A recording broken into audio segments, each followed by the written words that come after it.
श्री श्री गौर निताय भगवान की जय। श्रील प्रभुपाद की जय। गुरु महाराज की जय। जय राधा माधव कुंज बिहारी।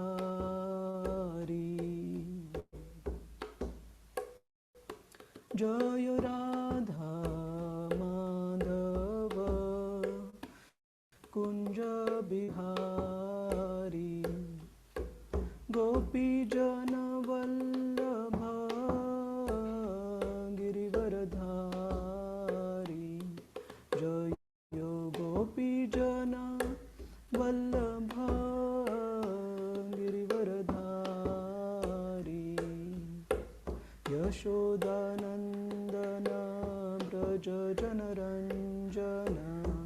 यशोदानंदन व्रज जनरंजन।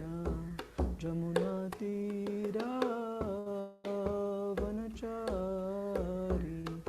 जमुना तीरा वनचारी।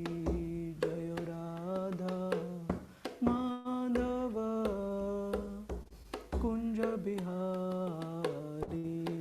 जय राधा माधव कुंज बिहारी। श्री कृष्ण चैतन्य प्रभु नित्यानंद। श्री अद्वैता गदाधर शिवासादि गौरभक्तवृंद। हरे कृष्णा कृष्णा कृष्णा हरे हरे। हरे रामो राम राम हरे हरे। हरे कृष्णा कृष्णा कृष्णा हरे हरे। हरे राम राम राम हरे हरे।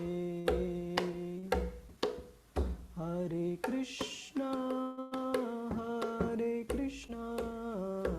कृष्णा कृष्णा हरे हरे। हरे राम राम राम हरे हरे। हरे कृष्णा कृष्णा कृष्णा हरे हरे।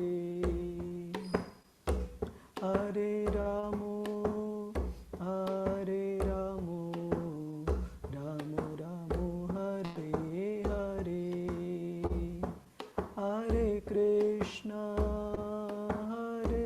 कृष्णा कृष्णा कृष्णा हरे हरे। हरे राम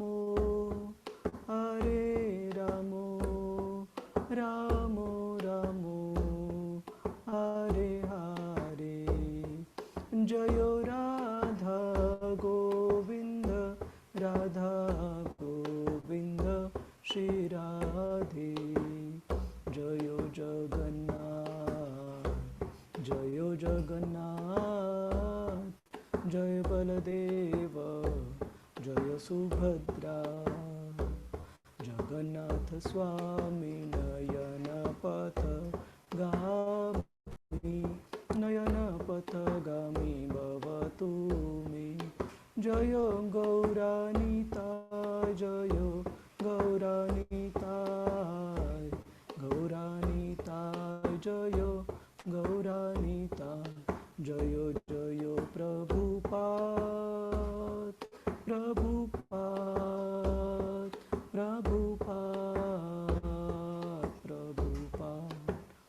जय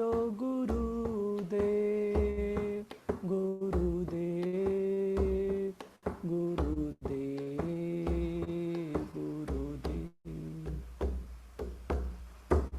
हरिनाम संकीर्तन की जय। श्रीला प्रभुपाद की जय। गुरु महाराज जी की जय।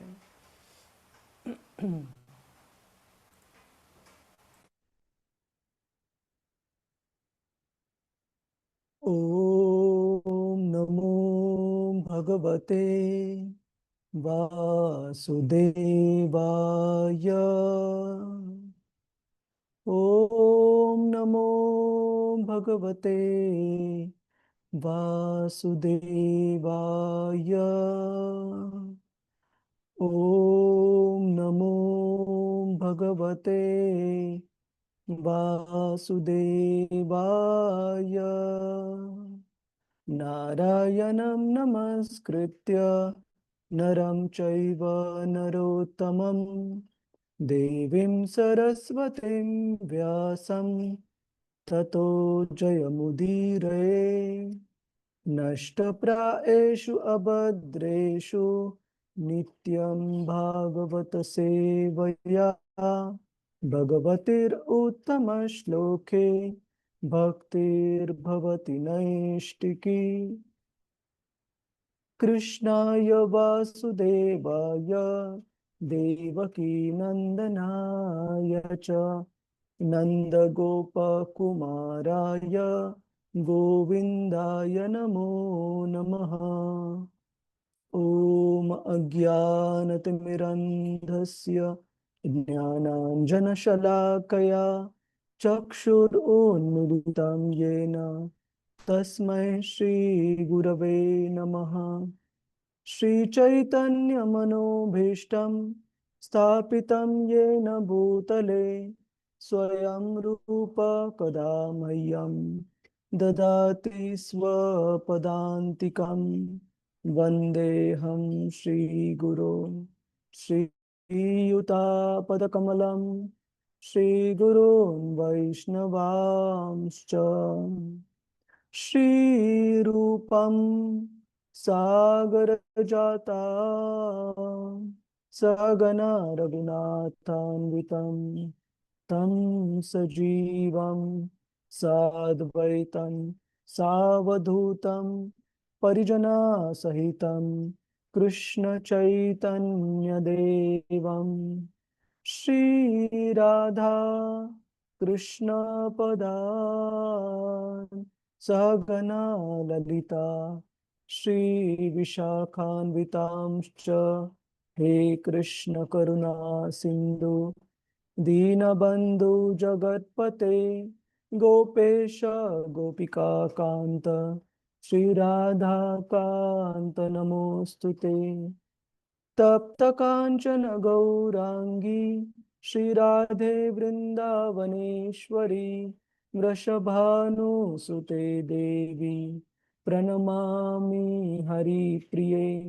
वाञ्छाकल्पतरुभ्यश्च कृपा सिन्धुभ्य एव च पतितानां पावनेभ्यो वैष्णवेभ्यो नमो नमः। नमः ॐ विष्णुपदाय कृष्णप्रेष्ठाय भूतले श्रीमते भक्तिवेदान्त स्वामिन् इति नामिने। नमस्ते सरस्वते देवे गौरवाणी प्रचारिणे निर्विशेष शून्यवादी पाश्चात्य देशतारिणे। जय श्री कृष्ण चैतन्य प्रभु नित्यानंद श्री अद्वैत गदाधर श्रीवास आदि गौर भक्त वृंदा। हरे कृष्णा कृष्णा कृष्णा हरे हरे हरे राम राम राम हरे हरे। हरे कृष्णा प्रभूजी माताजी, स्वागत आहे सगळ्यांचं आजच्या श्रीमद भागवतम चर्चेमध्ये। माताजी, बॅकग्राऊंड आवाज येत नाहीये ना? इथे नाही पाऊस नाही नाही नाही प्रभूजी. ठीक आहे, पाऊस खूप जोरात पडत आहे इथे, त्याच्यामुळे बाहेर आवाज आहे. ओके, नाही येते. हरे कृष्ण. तर आपण मागच्या वेळेस पाहत होतो की कशा प्रकारे ब्रह्माजींकडून नारद मुनींना पूर्ण सृष्टीच्या रचनेबद्दल त्यांच्या प्रश्नांची उत्तरं ब्रह्माजींनी दिलेली आहेत. आणि ते सांगत आहेत की कशा प्रकारे प्रत्येक ब्रह्मांडामध्ये ज्यावेळेस गर्भोदक्ष विष्णू प्रवेश करतात, त्यावेळेस कशा प्रकारे विराट रूपापासून सर्व बाकीचे जे ग्रहलोक आहेत ते कसे प्रकट होतात विराट रूपाच्या वेगवेगळ्या अंगाच्या भागातून. आणि आपण हे पण पाहणार आहोत की कशा प्रकारे जे देवता आहेत ते त्यांचं जे कर्तव्य आहे ते पण कशा प्रकारे ह्या विराट रूपाच्या भगवंतांच्या विराट रूपाद्वारे पूर्ण करत आहेत, त्याच्याबद्दल पण चर्चा आहे. तर आपण श्लोक क्रमांक 40 पासून सुरुवात करू. हे शेवटचे 3 श्लोक आहेत अध्याय क्रमांक 5 मधील. आणि त्यानंतर अध्याय क्रमांक 6 पण आपण सुरुवात करण्याचा प्रयत्न करूया. कृपया श्लोक म्हणण्याचा प्रयत्न करा. तत्कट्यां चातलं कृप्तं तत्कटाचातलं सुकृतं उरुभ्यां वितलं विभोः गुरुभ्यां वितलं विभो जानुभ्यां सुतलं शुद्धम्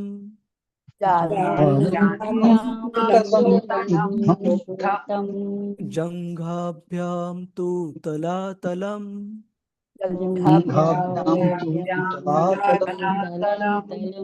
महातलं तु गुल्फाभ्याम्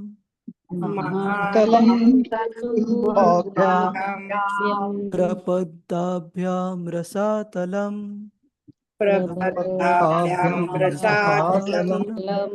पातालं पादतलत इति पातालं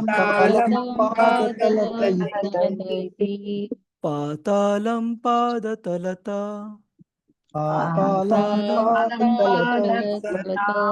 इति लोकमयः पुमान्.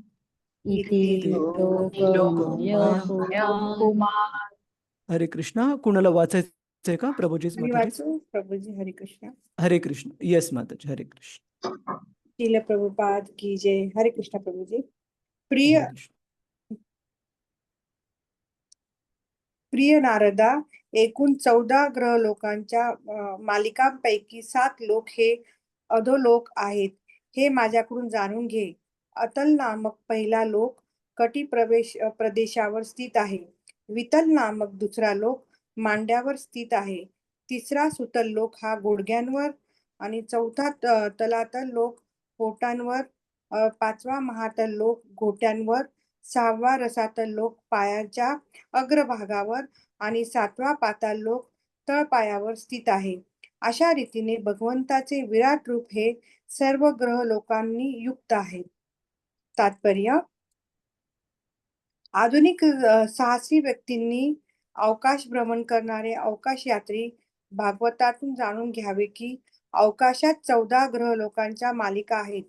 भूलोक नामक पृथ्वी लोकांच्या मालिकेच्या संदर्भाने त्यांची स्थिती ठरवली जाते. भूलोकांवर भूलोक आहे आणि सर्वोच्च ग्रह मालिका ही सत्यलोक म्हणून ओळखली जाते. हे ऊर्ध्व सप्तलोक आहेत आणि त्याप्रमाणे अतल, वितल, सुतल, तलातल, महातल, रसातल आणि पाताल असे 7 अधोलोक आहेत. या संपूर्ण ब्रह्मांडाचे क्षेत्रफळ 2 कोटी चौरस मैल गुणिले 2 कोटी इतके आहेत आणि या संपूर्ण ब्रह्मांडामध्ये हे सारे ग्रहलोक विखुरलेले आहेत. आधुनिक अंतराळवीर पृथ्वीपासून केवळ काही सहस्र मैल दूर इतकाच प्रवास करू शकतात आणि म्हणून त्यांचा अवकाश प्रवासाचा प्रयत्न म्हणजे विशाल सागराच्या तटावर खेळणाऱ्या मुलाच्या खेळासारखेच आहे.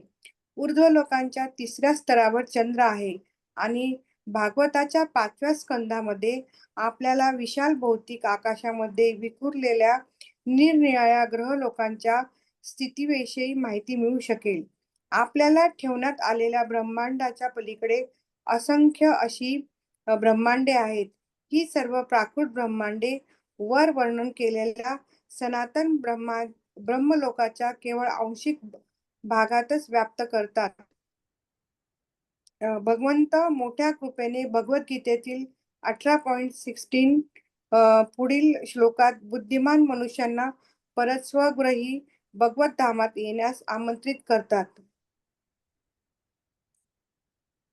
सनात हम्म. अब्रह्म भुवन. आब्रह्म भुवनालोकाः पुनर्वृत्ती अर्जुन माम्युपेत्य तु कौन्तेय पुनर्जन्म न विद्यते. विश्वातील सर्व लोक, ग्रहलोक, सत्यलोक हा वर वर्णन केलेल्या सनातन ब्रह्मलोकाच्या खाली स्थित आहे. त्या सत्यलोकासहित इतर सर्व ग्रहलोक हे भौतिक आहेत आणि यापैकी कोणत्याही लोकातील प्राणी मात्र हा जन्म, मृत्यू, जरा आणि व्याधी या प्राकृतिक नियमांच्या अधीन आहे. परंतु मनुष्य जेव्हा सनातन ब्रह्मलोकाच्या सनातन वातावरणात अर्थात भगवत धामात प्रवेश करतो, तेव्हा तो जन्म मृत्यूच्या भौतिक दुःखापासून पूर्ण मुक्ती मिळू शकतो. म्हणून तर्कवादी तत्वज्ञानी आणि योगीजनांनी चिंतलेली मुक्ती केवळ भगवत भक्त झाल्यावरच प्राप्त होऊ शकते. भक्त नसलेली कोणतीही व्यक्ती भगवत धामात प्रवेश करू शकत नाही. दिव्य स्तरावरील सेवाभावी भावाची प्राप्ती करून मनुष्य भगवत धामात प्रवेश करू शकतो. म्हणून तार्किक तत्वज्ञ व योगीजनांनी वास्तविक मुक्ती मिळवण्यापूर्वी सर्वप्रथम भक्ती मार्गाकडे आकृष्ट झाले पाहिजे. हरे कृष्ण. हरे धन्यवाद कृष्ण माताजी. प्रभुजी. श्रील प्रभुपाद पाद की हरे जय. कृष्ण. धन्यवाद. हरे कृष्ण. जय हरे कृष्ण. तर इथे सांगितलेलं आहे की कशा प्रकारे जे 14 ग्रहलोक आहेत, आपण एकदा त्याचं डायग्राम इथे उघडू.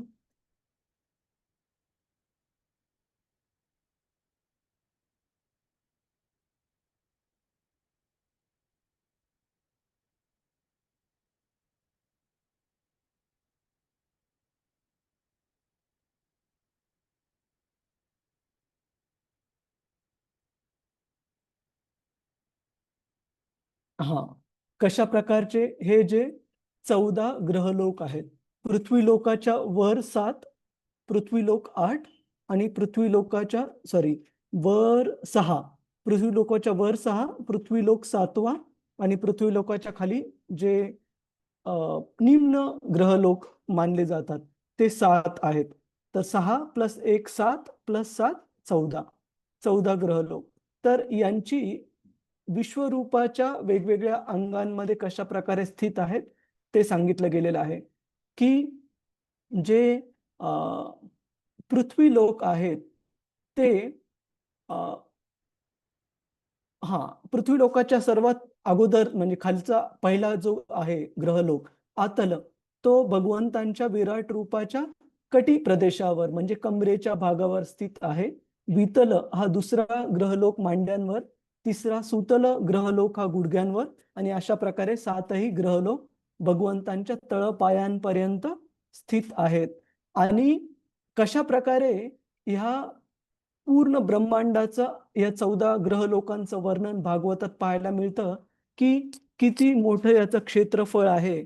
आणि श्रील प्रभुपादजी सांगतात की आधुनिक जे शास्त्रज्ञ आहेत, जे की बाकीच्या ग्रह ताऱ्यांबद्दल उत्सुक आहेत, जाणण्यासाठी उत्सुक आहेत आणि तिथे जाण्याचा प्रयत्न करतात की इतके सारे अंतराळामध्ये आपल्याला मिशन पाहायला मिळतात. 1960च्या काळापासून ज्यावेळेस अमेरिका आणि रशियाने सर्वात पहिल्यांदा अंतराळामध्ये माणूस पाठवण्याचा प्रयत्न केला.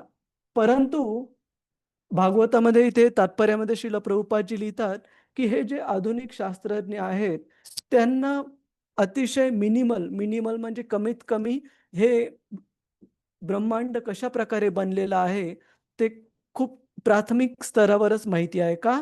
कारण आतापर्यंत जे जाण्याचे प्रयत्न झालेले आहेत ते चंद्राबद्दल झालेले आहेत आणि आपण जर ह्या 14 ग्रह लोकांपैकी पाहिला तर शास्त्रांच्या आधारावर चंद्रलोक हा स्वर्गलोकांच्या वेगवेगळ्या ग्रहांपैकी एक आहे.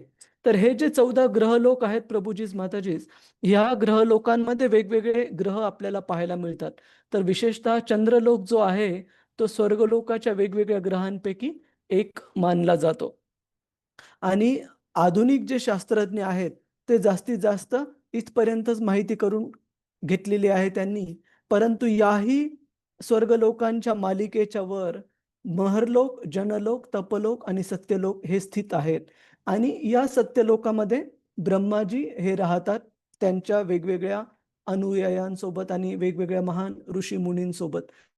आणि ह्या ब्रह्मांडाच्या लेयर्स म्हणजे ह्यांना कव्हर करणाऱ्या, ह्यांना आवरण करणाऱ्या ज्या वेगवेगळे थर आहेत, ते वेगवेगळे 7 आहेत, ज्यांच्या पलीकडे ब्रह्मलोक जो इथे तात्पर्यामध्ये श्रील प्रभुपादजी म्हणतात, त्या ब्रह्मलोकाचा अर्थ म्हणजे आध्यात्मिक जगत, ज्याच्यामध्ये वैकुंठ लोक आणि त्या वैकुंठ लोकांच्याही पलीकडे गोलोक वृंदावन हे भगवंतांचे ग्रहलोक येतात.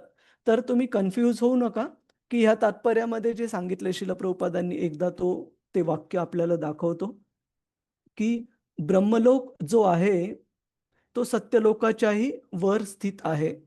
विश्वातील सर्वोच्च ग्रहलोक सत्यलोक हा वर वर्णन केलेल्या सनातन ब्रह्मलोकाच्या खाली स्थित आहे. तर या सनातन ब्रह्मलोकाचा अर्थ म्हणजे भगवंतांचं आध्यात्मिक जगत, कारण तेच सनातन आहे. बाकीचे जे हे 14 ग्रहलोक आहेत भौतिक जगातील ब्रह्मांडामधील, ते फक्त ब्रह्माजींच्याच जीवन काळापुरते मर्यादित आहेत. त्यानंतर प्रलयाद्वारे ह्या सृष्टीचा पूर्ण अंत होतो, भगवंतांच्या शरीरामध्ये धारण केली जाते आणि पुढच्या निर्मितीच्या वेळेला पुढच्या सृष्टीच्या रचनेच्या वेळेला पुन्हा हे ब्रह्मांड तयार होतात आणि ह्या 14 लोकांचं मिळून एक ब्रह्मांड तयार होतं. असे असंख्य ब्रह्मांड या भौतिक जगतामध्ये स्थित आहेत. आणि ह्या सर्व ब्रह्मांडांचं मिळून जे भौतिक जगत बनतं ते भगवंतांच्या पूर्ण सृष्टीच्या किती टक्के आहे प्रभुजीज माताजीज? 1/4, 25% किंवा मराठीमध्ये आपण ज्याला म्हणतो चतकोर. 1/4 भौतिक जगत आहे. त्या भौतिक जगतामध्ये अनेक ब्रह्मांड आणि प्रत्येक ब्रह्मांडांमध्ये असे 14 ग्रहलोक आणि प्रत्येक ग्रहलोकामध्ये वेगवेगळे ग्रह आहेत. सर्वांना क्लिअर आहे प्रभुजीज माताजीज? हरे कृष्ण. कुणाचा काही प्रश्न आहे का यावर? हो प्रभूजी, कळलं. काय तर इथे हरे कृष्ण प्रभुजी. हा प्रभुजी, हे 14 लोक जे आहेत त्यापैकी भूरलोक म्हणजे पृथ्वी बरोबर. ऊर्ध्वलोक म्हणायचे काही? ऊर्ध्व म्हणजे पृथ्वीपेक्षा वरचे ग्रह लोक, सुपेरियर प्लॅनेट्स. ठीक आहे, ज्याच्यामध्ये भूअरलोक, स्वर्गलोक, हो, ते आहे. महरलोक हे सगळे येतात. आणि ऊर्ध्वच्या विरुद्धार्थी शब्द कोणता आहे? अधो. अधो. अधोलोक म्हणजे हे अतल, वितल, अतल. सुतल, तलातल. हा, ओके. ठीक आहे. म्हणजे हे पृथ्वी किंवा भूरलोक हे ऊर्ध्व लोकामध्ये येतात. बरोबर, हा करेक्ट, Yes. बरोबर आहे, करेक्ट. पृथ्वीच्या वरचे सर्व ऊर्ध्व लोक, कारण या ब्रह्मांडाची जी तुलना जे सुपेरियर म्हणजे प्रगत जीवांसाठीचे लोक आणि जे पतित जीवांसाठीचे लोक यांची तुलना बरोबर. पृथ्वीच्या तुलनेमध्ये केली जाते. पृथ्वी लोकाला मधलं समजलं जातं. आपण भगवद्गीतेचा पण एक श्लोक येतो यासाठी आपण एकदा बघू तो श्लोक.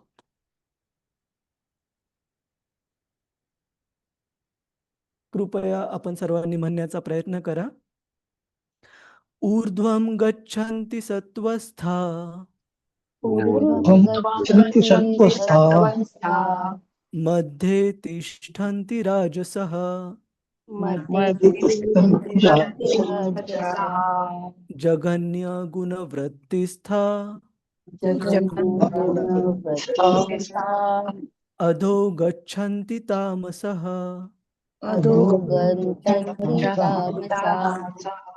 तर या श्लोकामध्ये कृष्ण सांगतात भगवद्गीतेत की जे सत्व गुणामध्ये स्थित व्यक्ती आहेत ते हायर प्लॅनेट्स म्हणजे ऊर्ध्व लोकांना प्राप्त करतात. मग त्यांच्या पात्रतेप्रमाणे ते भूअरलोक किंवा स्वर्गलोक किंवा आध्यात्मिक दृष्ट्या त्याहूनही प्रगत असतील तर महरलोक, जनलोक, सत्यलोकापर्यंत प्राप्त करू शकतात. आणि जे रजोगुणामध्ये लोक आहेत, मूड ऑफ गुड पॅशन म्हणजे रजोगुण, त्याच्यामध्ये जे लोक आहेत ते जे मध्य लोक आहेत, पृथ्वी या लोकांवर त्यांचा जन्म प्राप्त होतो. आणि जे तमोगुणामध्ये आहेत, मोड ऑफ इग्नोरन्स, निम्न गुणामध्ये. तर ते जे अधो लोक आहेत, अतल, वितल, सुतल, तलातल, महातल, पाताळ पर्यंत या लोकांना प्राप्त करतात. आणि याच्याबद्दल आपल्याला अजून जर विस्तृत माहिती पाहिजे असेल तर श्रीमद भागवताच्या 5व्या स्कंदामध्ये पूर्ण यादी दिलेली आहे वेगवेगळ्या नरक लोकांची, जे की अधोलोक आहेत, आणि कोणतं पाप केल्यानंतर व्यक्ती कोणत्या लोकाला प्राप्त करतो, कोणत्या अधोलोकाला प्राप्त करतो, त्याची माहिती 5व्या स्कंदामध्ये आहे. ठीक आहे प्रभूजीज, माताजीज, हरे कृष्ण सगळ्यांना. हा ओके प्रभूजी, ओके प्रभू. हरे कृष्ण. हरे कृष्ण. यस प्रभूजी. आपण आता चर्चा करताना एक गोष्ट आपण बोललो की चंद्रलोक हे सत्य लोकांचा एक स्वर्ग लोकाचा. स्वर्ग लोकाचाही आहे, बरोबर. तिसरा, बरोबर. तर आपण आता जे वैज्ञानिक दृष्ट्या आपण जे बोलतो की पृथ्वीवरून जवळचा म्हणजे पृथ्वीचा उपग्रह आहे तो चंद्र आहे. बरोबर. मग ह्यामध्ये म्हणजे आध्यात्मिक आणि वैज्ञानिक हा फरक आहे का? फरक नाहीये, दोन्ही एकच ग्रहाला रेफर करत आहेत.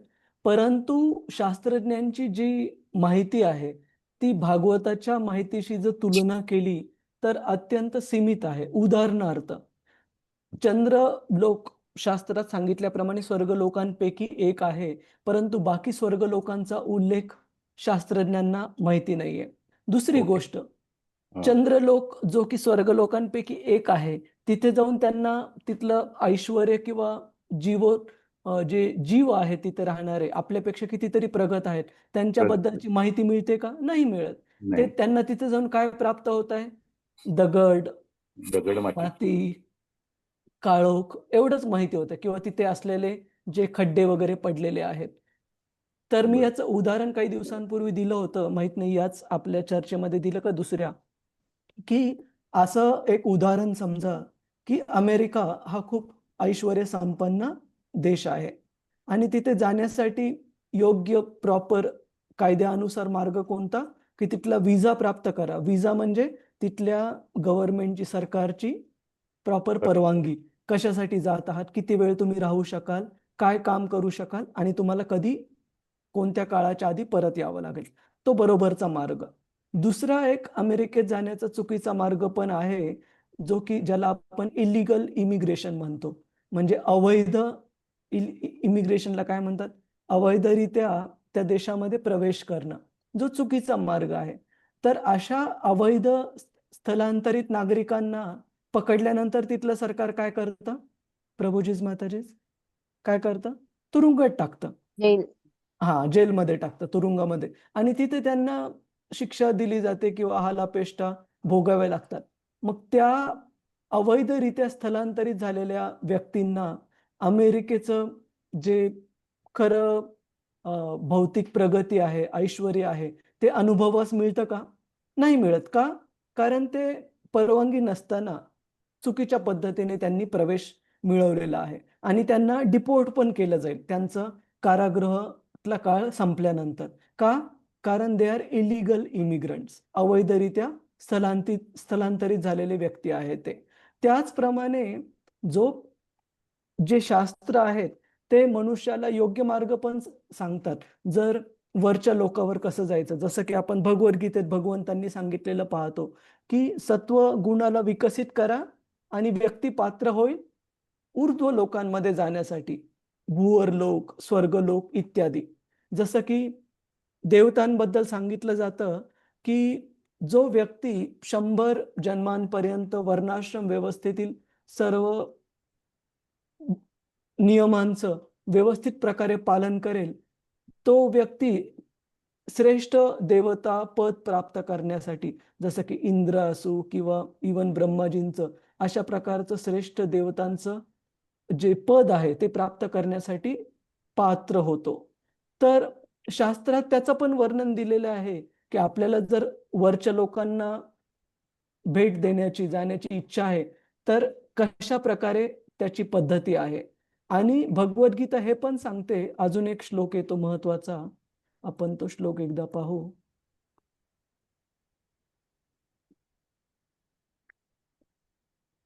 भगवद्गीतेच्या 8वा अध्याय आणि 15वा श्लोक. एक मिनिट.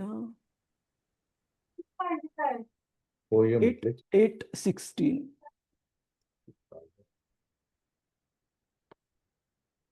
हा, कृपया आपण सर्वांनी म्हणण्याचा प्रयत्न करा. आब्रह्म भुवना लोका ब्रह्मभुवनालोका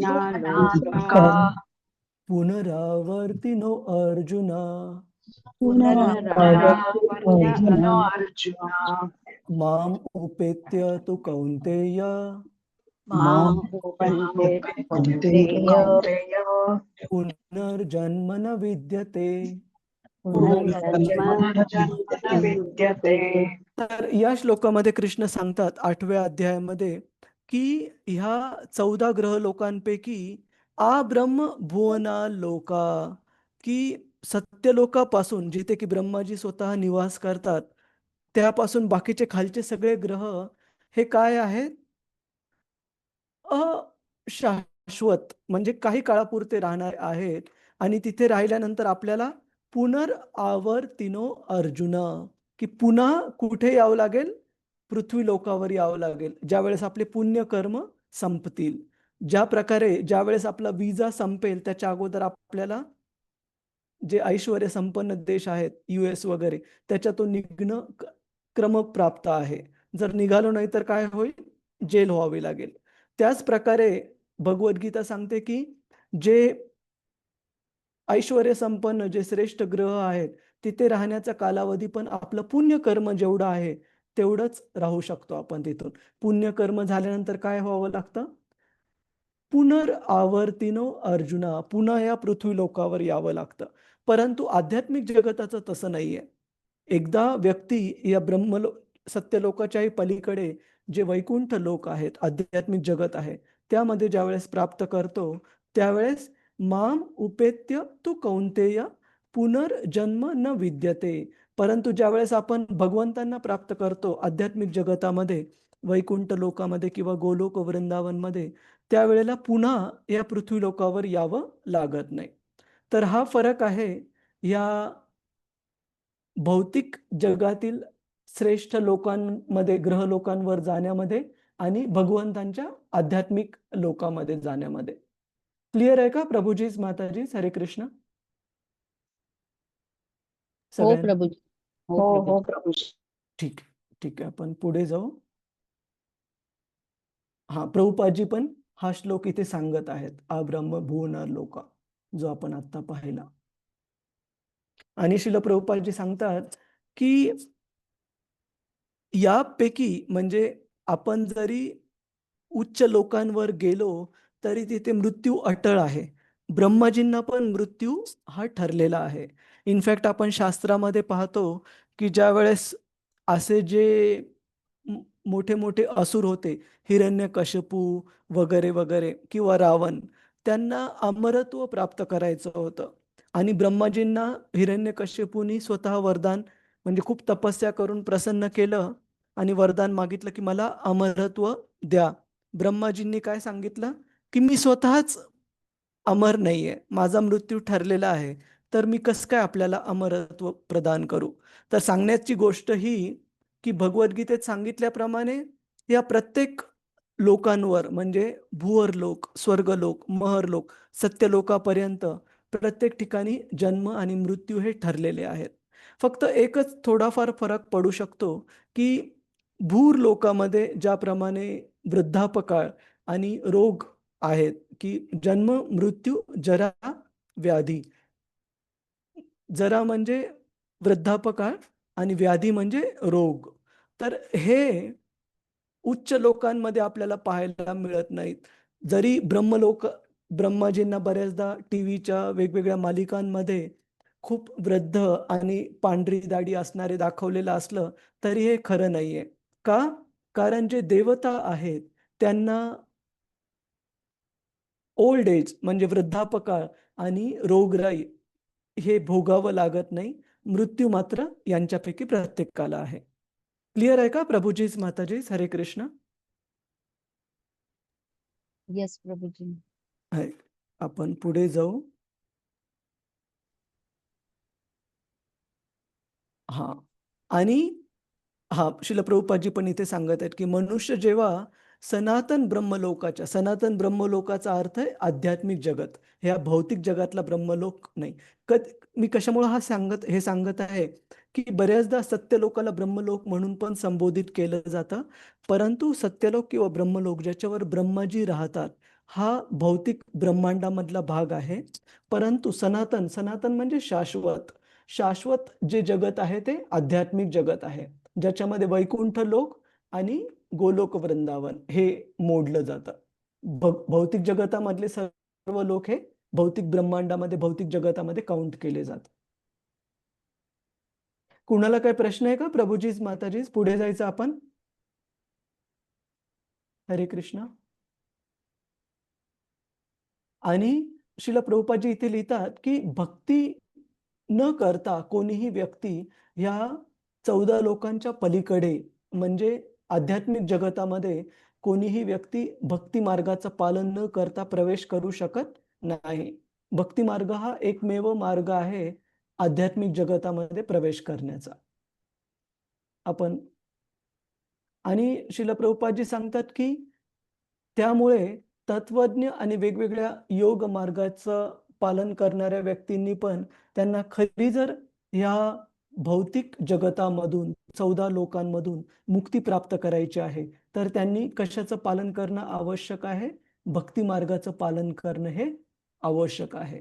जर आपल्याला भौतिक जगतामध्येच राहायचं, पुन्हा पुन्हा जन्म मृत्यूच्या चक्रातून जायचं आहे, तर मग आपण भौतिक जगतामध्ये राहू शकतो. क्लिअर आहे प्रभूजीच माताजीच? हरे कृष्ण.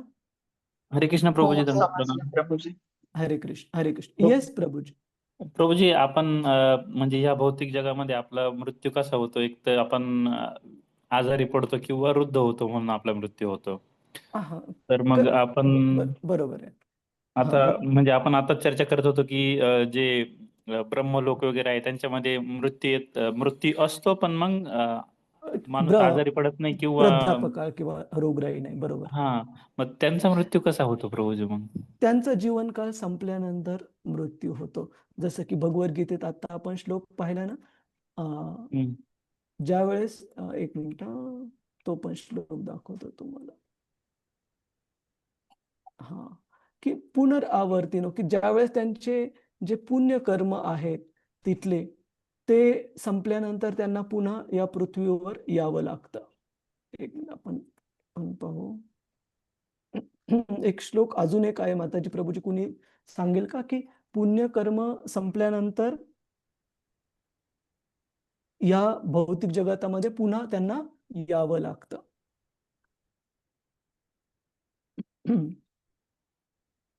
एक मिनिट आपण शोधू त्याला.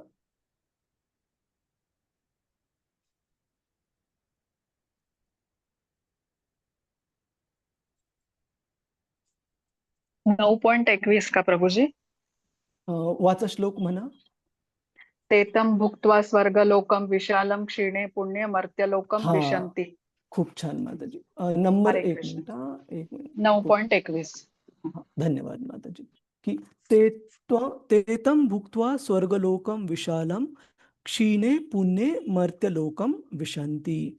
या श्लोकामध्ये भगवंत सांगतात की त्या स्वर्गलोकामध्ये भौतिक आनंद उपभोगल्यानंतर ज्या वेळेस आपल्या पुण्याचा जो कोटा किंवा जे डिपॉझिट आहे ते संपलं की मर्त्यलोक म्हणजे पुन्हा या पृथ्वी लोकावर आपल्याला यावं लागतं. क्लिअर आहे. तर त्यांचा मृत्यू म्हणजे त्यांचा जीवनकाळ किंवा त्यांचा जो ठरलेला आहे पुण्यकर्माच्या अनुसार जो जीवनकाळ तो संपल्यानंतर त्यांना शरीर त्याग करून भौतिक जगतामध्ये म्हणजे पृथ्वी लोकावर पुन्हा यावं लागतं. ठीक आहे का प्रभूजी? हो प्रभूजी. थँक्यू प्रभूजी. हरे कृष्ण. आणि अजून एक गोष्ट तुम्ही सांगितलं की रोगराईमुळे मृत्यू आणि बाकीचे काही अपघातामुळे पण होतात, की अचानक ज्यावेळेस व्यक्तीचं ना तर वृद्धापकाळ आलेला आहे ना तर रोग झालेला आहे, अशा रीतीने पण मृत्यू होऊ शकतो. हो प्रभूजी. थँक्यू प्रभूजी. हरे कृष्ण. हरे कृष्ण. आपण पुढे जाऊ. श्लोक क्रमांक 42. भूर्लोक कल्पित पद्भ्याम् भुवर्लोक कल्पिता कल्पितपद्भ्याम् भुवर्लोकोऽस्य नाभितः भुवर्लोकस्य नाभितः नाभितः स्वर्लोक कल्पितो मूर्ध्ना स्वर्लोककल्पितमृगना इति वा लोककल्पना. इति वा वा लोककल्पना. कुणाला वाचायचंय का? प्रभूजीच माताजी. हरे कृष्ण. प्रभूजी मी वाचू? हा, हरे कृष्ण माताजी. हरे कृष्ण. एक मिनिट. इतर हा. काही श्री प्रभुपाद की जय. श्री प्रभुपाद के द्वारा इतर काही जण सारे ग्रह लोकांची विभागणी पुढील प्रमाणे 3 प्रकारेही करतात. पायावरील अधोलोक पृथ्वी लोकापर्यंत, नाभीवरील मध्यस्तरातील ग्रहमालिका आणि विराट पुरुषाच्या वक्षस्थळापासून ते मस्तकापर्यंत असलेले ऊर्ध्वलोक स्वरलोक. तात्पर्य श्री प्रभुपादची जय. श्री प्रभुपाद द्वारा संपूर्ण ग्रह लोकांचे 3 विभाग येथे उल्लेखित आहेत. इतर काही जण 14 भुवने कल्पितात, त्यांचेही स्पष्टीकरण केलेले आहे. अशा रीतीने श्रीमद भागवताचा 2ऱ्या स्कंदातील सर्व कारणांचे कारण नामक 5व्या अध्यायावरील भक्ती वेदांत भाष्य संपन्न. हरे कृष्ण. प्रभूजी श्री प्रभुपाद की जय. धन्यवाद माताजी. हरे कृष्ण. तर आपण पाहिलं या अध्यायामध्ये की कशा प्रकारे नारद मुनींनी सुरुवातीला 6 वेगवेगळे प्रश्न विचारलेले, की कशा प्रकारे या भौतिक जगाची निर्मिती झालेली, कशावर ते आश्रित आहे, कशा प्रकारे ते राहतं आणि या सृष्टी निर्माणाचे वेगवेगळे घटक कोणते आहेत, या सर्व प्रश्नांची उत्तरे ब्रह्माजींनी दिलेली आहेत. त्या सर्व उत्तरांचं सार म्हणजे हे सर्व भौतिक जगताचे निर्माण करता हे ब्रह्माजी स्वतः नसून स्वतः भगवंत आहेत.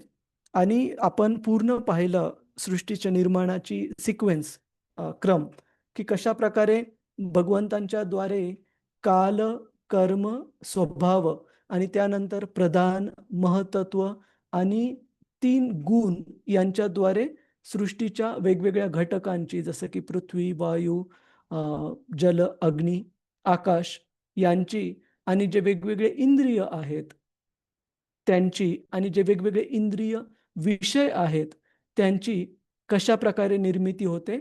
आणि त्यानंतर आपण पाहिलं की भगवंतांच्या द्वारे हे जे ब्रह्मांड निर्मित केले जातात त्यामध्ये कशा प्रकारे हजारो वर्षांपर्यंत, जोपर्यंत भगवंत स्वतः प्रवेश करत नाहीत गर्भदक्ष विष्णूंच्या द्वारे, तोपर्यंत सृष्टी निर्माणाचं कार्य सुरुवात होत नाही. आणि भगवंतांचे जे विश्वरूप आहे त्यांच्या शरीराच्या वेगवेगळ्या अंगांची तुलना वेगवेगळ्या लोकांची, ग्रह लोकांची केलेली आपण पाहिली. तर यानंतर आपण सुरुवात करूया अध्याय क्रमांक 6 2ऱ्या स्कंदातला. तर या अध्यायाचं शीर्षक आहे पुरुष सूक्ताचे अनुमोदन. तर पुरुष सूक्त ही जी श्लोकांची मालिका आहे ती आपल्याला पाहायला मिळते ऋग्वेदामध्ये 4 वेदांपैकी. आणि श्रीमद भागवतामध्ये असे काही श्लोक आहेत ज्यांचा अर्थ किंवा ज्यांचा संबंध प्रत्यक्षात आपण ह्या पुरुष सूक्तातील श्लोकांशी जोडता येतो. तेच अर्थ दोन्हीमध्ये आहेत. परंतु पुरुष सूक्त ह्या ऋग्वेदातील श्लोकांचा वापर काही वेळेस जे इम्पर्सनलिस्ट, जे मायावादी लोक आहेत ते भगवंतांना नॉन एंटिटी म्हणजे एका अव्यक्त रूपामध्ये स्थापित करण्यासाठी त्या श्लोकांचा चुकीचा वापर करतात मायावादी. आणि जे वैष्णव आचार्य आहेत, श्रील प्रभुपादजी आणि त्यांच्या अगोदर येणारे गुरु शिष्य परंपरेतील आचार्य, यांनी ह्या भागवतातील श्लोकांच्या द्वारे हे स्थापित केलेलं आहे की भगवंत कसे एक व्यक्तिमत्व आहेत, एक व्यक्ती आहेत आपल्यासारखे, परंतु दिव्य व्यक्ती आहेत. आणि कशा प्रकारे या पुरुष सूक्त मधील जे श्लोक आहेत त्यांना भगवंतांच्या दिव्य व्यक्तित्वाद्वारे आपण कशा प्रकारे समजून घेऊ शकतो. यामुळे श्रील प्रभुपादांनी या भागवताच्या श्लोकांना शीर्षक दिलेलं आहे पुरुष सूक्ताचे अनुमोदन. की पुरुष सूक्त तसं पाहायला गेलं तर ऋग्वेदाचा भाग आहे, परंतु त्याचा उपयोग जे मायावादी व्यक्ती आहेत ते चुकीच्या कारणासाठी करतात, भगवंतांना अव्यक्त रूपामध्ये दाखवण्यासाठी. परंतु भगवंतांचं सच्चित आनंद विग्रह हे दिव्य रूप आहे. तर वैष्णव आचार्य याचं खंडन करत कशा प्रकारे भागवतातले जे श्लोक भगवंतांच्या व्यक्तिमत्वाबद्दल चर्चा करतात त्यांचा संबंध पुरुष सूक्तातील श्लोकांबद्दल समजून सांगत आहेत या ठिकाणी. तर अवघड आहे का प्रभूजीच माताजीच आत्ता सांगितलेलं एक्सप्लेनेशन? हरे कृष्ण. प्रभूजी परत एकदा थोडस द्या. चालेल चालेल माता. पुरुष सूक्त हे ऋग्वेदाचा भाग आहे. ऋग्वेद हे 4 वेदांपैकी एक आहेत. यजुर्वेद, ऋग्वेद, अथर्ववेद आणि सामवेद. तर या पुरुष सूक्तातील जे श्लोक आहेत त्याचा उपयोग जे मायावादी टीकाकार आहेत, टिप्पणीकार आहेत, ते टीकाकार त्या पुरुष सूक्तातील श्लोकांवर टीका टिप्पणी लिहितात भगवंतांना अव्यक्त स्वरूपामध्ये दाखवण्यासाठी, की भगवंत हे व्यक्ती नाही आहेत, एक शक्ती म्हणून आहेत. परंतु जे वैष्णव आचार्य आहेत, श्रील प्रभुपादजी किंवा त्यांच्या अगोदर गुरु शिष्य परंपरेमध्ये आलेले वैष्णव आचार्य, ते हे दाखवून देतात की भागवतामध्ये तर भगवंतांचा उल्लेख कसा दिलेला आहे, सच्चिदानंद विग्रह म्हणून दिलेला आहे. भगवंतांचं दिव्य स्वरूपाचं वर्णन अनेक साऱ्या ठिकाणी भागवतामध्ये आहे.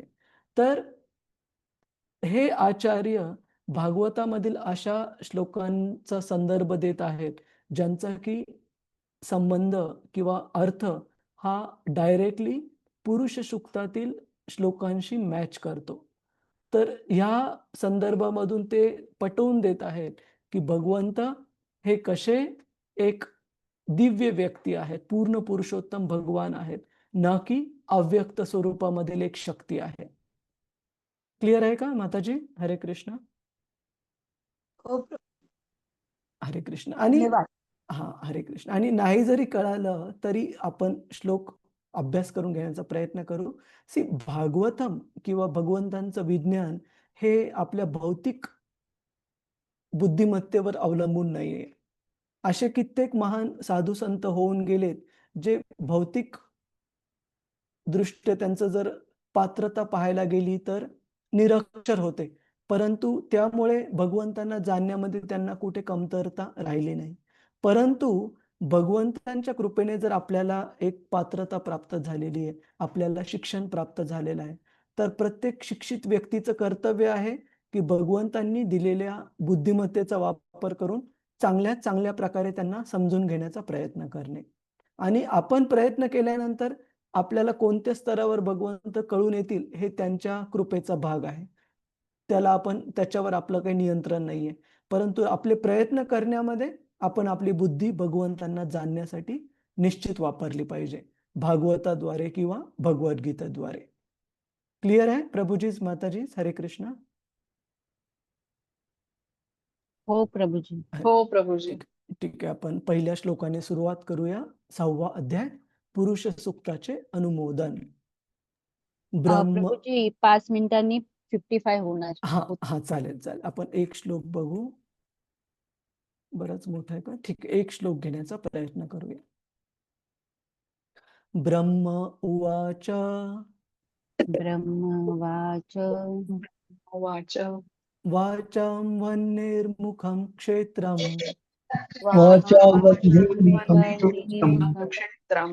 क्षेत्रं. छन्दसां सप्तधातवः.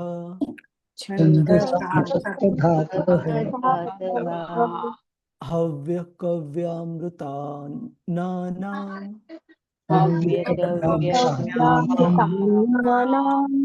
जीवा सर्वरसस्य च.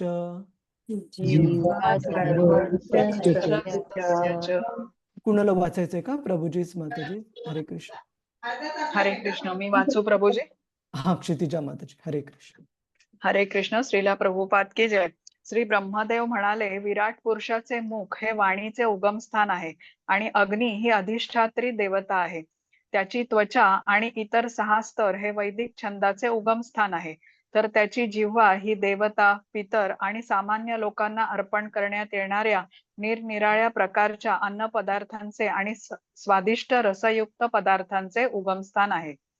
तात्पर्य: भगवंतांच्या विराट पुरुषाच्या ऐश्वर्यांचे वर्णन या ठिकाणी करण्यात आले आहे. असे म्हटले आहे की विराट रूपाचे मुख हे सर्व प्रकारच्या आवाजांचे उगमस्थान आहे आणि अग्नी देवता ही त्याची अधिष्ठात्री देवता आहे आणि त्याच्या शरीरातील त्वचेसहित इतर सर्व 6 स्तर हे गायत्री सारख्या वैदिक मंत्रांची, छंदांची प्रातिनिधिक उगमस्थाने आहेत. गायत्री मंत्र हा सर्व वैदिक मंत्रांचा प्रारंभिक मंत्र आहे आणि त्याचे विवरण भागवताच्या प्रथम स्कंदात करण्यात आलेले आहे.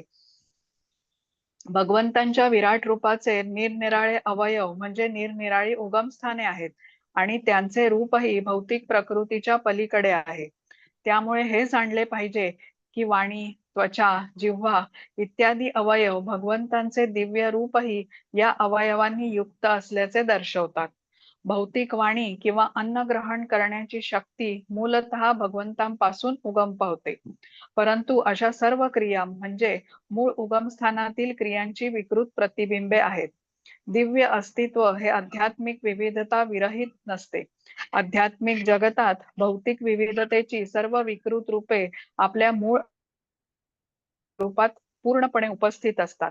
भौतिक आणि आध्यात्मिक वैविध्यामधील भेद इतकाच आहे की भौतिक वैविध्ययुक्त क्रिया त्रिगुणांनी प्रदूषित झालेल्या असतात, तर आध्यात्मिक जगतातील सर्व शक्ती विशुद्ध असतात, कारण त्या अनन्य दिव्य प्रेममयी भगवत सेवेत संलग्न असतात.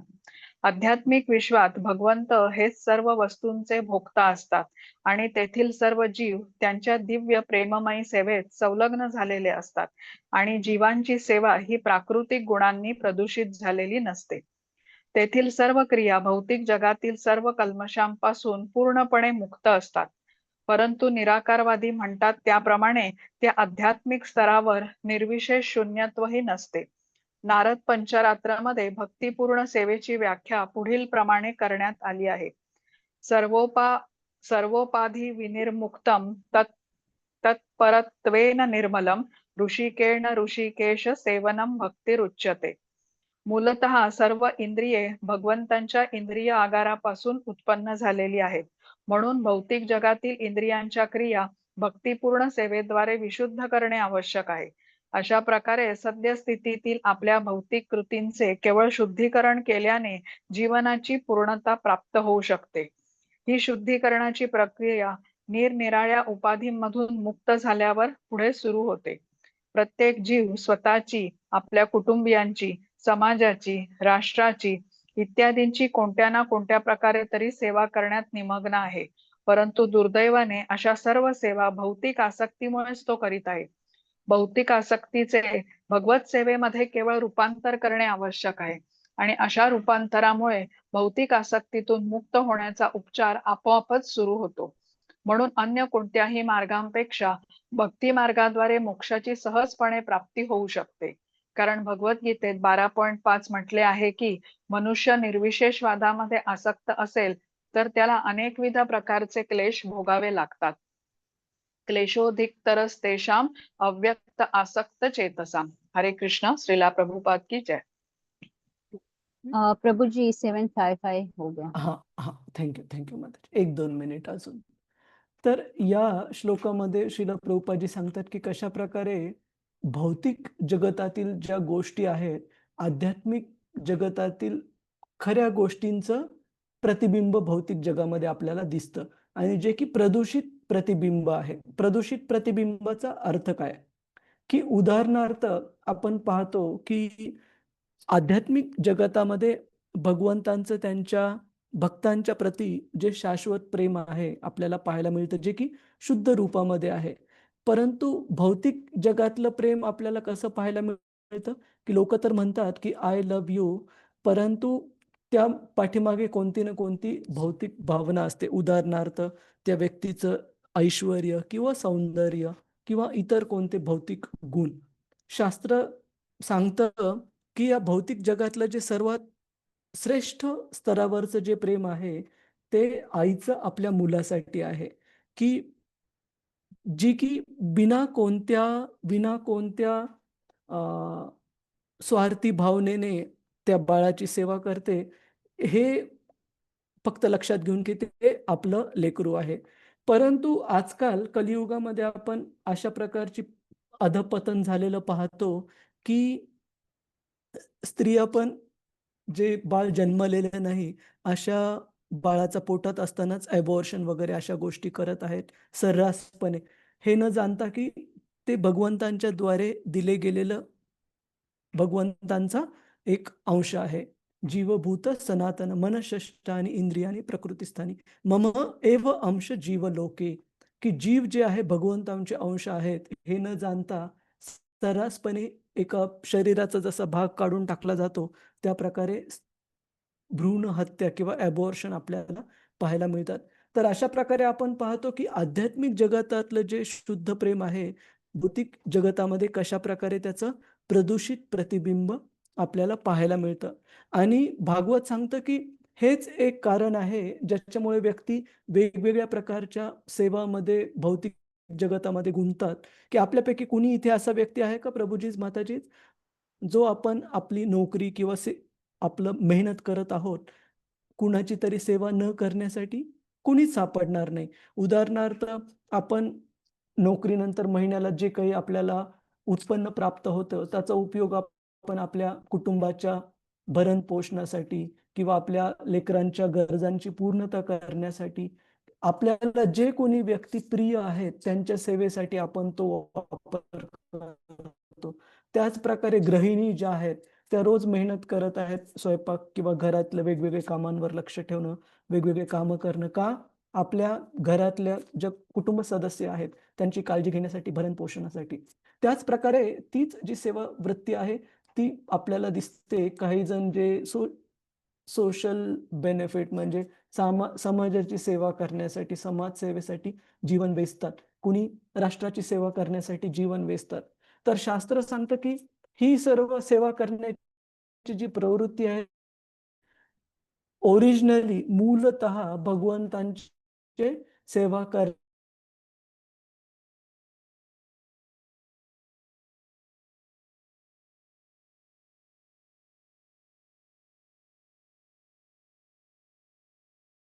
सदस्यांची सेवा, समाजाची सेवा, राष्ट्राची सेवा इत्यादी. ह्या सर्व सेवा ठीक आहेत, परंतु या सर्व सेवांबरोबर आपण काय करणं आवश्यक आहे? भगवंतांची सेवा, जी की आपल्या शाश्वत संबंधां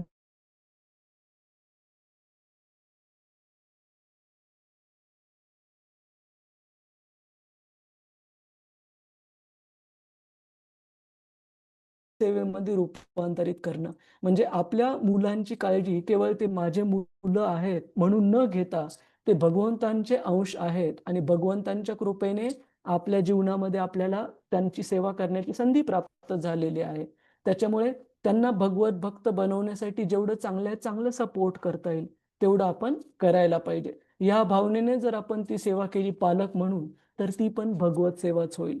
त्याच प्रकारे आपल्या कुटुंब सदस्यांची काळजी अशा प्रकारे करणं, जेणेकरून त्यांना पण प्रोत्साहन प्राप्त होईल कृष्ण भावना स्वीकारण्यासाठी, ती झाली भगवत सेवा. अशा प्रकारे व्यक्ती आपल्या भौतिक आसक्तींचा भगवत सेवेमध्ये रूपांतरित करू शकतो.